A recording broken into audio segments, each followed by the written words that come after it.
Did you just get yourself a die cutting machine and not know where to start? Well, you have stumbled your way into the right video. And this is how to use steel-rule dies on your Sizzix cutting machine. All right, first things first, go ahead and hit that like and subscribe button so that you are on the first to know about all the cool things that are happening in this channel.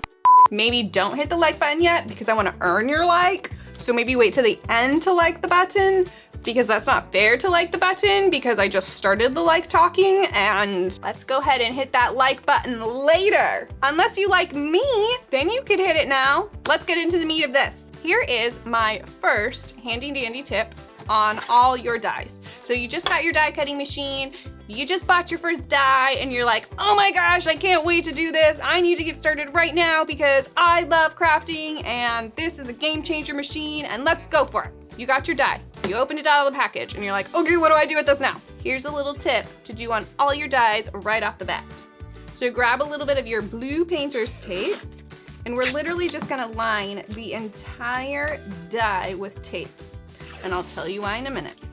Also, when you're done doing this, if you have dirty dies at the end and you're like, oh, they're so gross, they have so much felt on them and they have so much fibers on them and I just want them to look clean and pretty, you can totally use this technique to clean them as well. So, I'm not even pushing it down very hard, but that's fine. So you got your tape on there. We don't need tape anymore. Okay, so you've got your die, and then your machine's gonna come with different plates. So when you're doing the steel-rule dies, you're just gonna need to sandwich it between your two clear acrylic plates. One thing that I do is I leave one plate as my base plate all the time. So I like to do that because it keeps it nice and flat so that when you're rolling it through the machine, it's always a flat surface. You always have a flat surface to lay your dies down, because what happens is after you use your plates, I don't know, multiple times, it happens really, really quickly because they get all of these cut marks. So how dies work is that you're pushing the foam down so that the blades can come up and cut your material.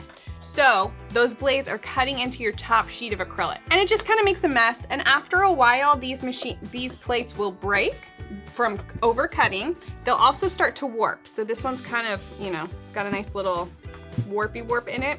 And so leaving one sheet that's perfectly flat all the time helps to balance things out when you're sliding it through and out the machine. So these you're gonna replace quite often.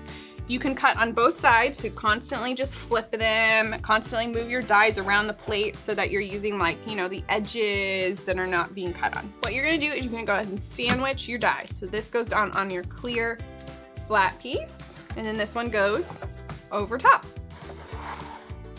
The key trick is when you're putting this in, it needs to have enough pressure and height to get a good press down on it so that the blades will come up and the foam will go down. So, slide it in, crank the wheel, and send it on its way.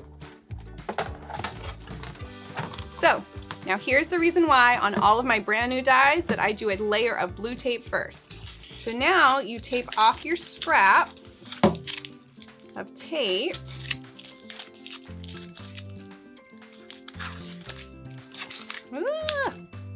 Sticky tape.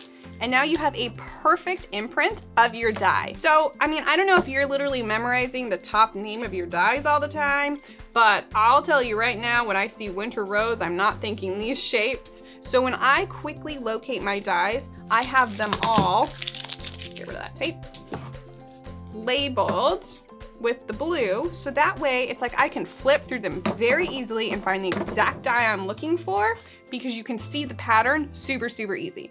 Now with the tape on it, you can cut on top of this tape every single time and the tape will always stay there. And this is also a great technique if your dies get kind of yucky. Throw that tape back on there, it'll pull off all the yucky fibers for you. Another trick and technique is what I do. It's kind of hard to see. I wonder if I can get really close up here. But what I do is I measure what each one of these shapes is going to be. If I cut a piece of felt, I know that I need to cut a 2 by 2 1/4 piece of felt that I can just lay down right there, and that way I'm not having these big chunks and I'm not wasting space. Because your material is precious. Like all crafters out there, we are not wasters. We will use every piece of scrap and we'll get as most out of what we can out of all of our materials. So this just helps me to figure out exactly what size. If I just want this size heart, I know exactly what size of piece to cut out and then lay it right on top. So for right now, I'm gonna go ahead and just estimate the size, which is killing me right now because I feel like I'm wasting felt right now. And about right here. So for me, for cutting felt, and this goes for fabric as well, I can get about 6 pieces of felt on these die cuts. So this is my scrap swatch. Oh, what can I use this for? So I can get about 6 layers of felt on here, but for this one, I'm just doing 4 because that's just what was easy right now. Okay, so then you're gonna have your die and we're gonna sandwich this between these bad boys and roll it through. And this is one of the really great things about having a die cutting machine, especially when you're doing and selling different crafts and whatnot, is that when you're cutting, you are getting out the exact same shape every single time. And the die cut just cuts a really clean line around this, and it's just perfect, and I love it. And now I have cute little pink hearts, and I can't wait to do something with them. So go ahead and like and subscribe, because we got to that part where you can be like, did I like this or not? We're here. Did you like it? And I feel like if you're still here, you probably did like it, and I hope that you liked it. So let's be friends. And so hit that subscribe and let me know if you just got a die cutting machine, what you plan on cutting with it, what projects you're planning on doing, because I want to know and I want to be friends. So make sure you go and hit that like button and that subscribe button and do that commenting thing. And if you want to know more about cutting on the thinlet dies, hit up that next video.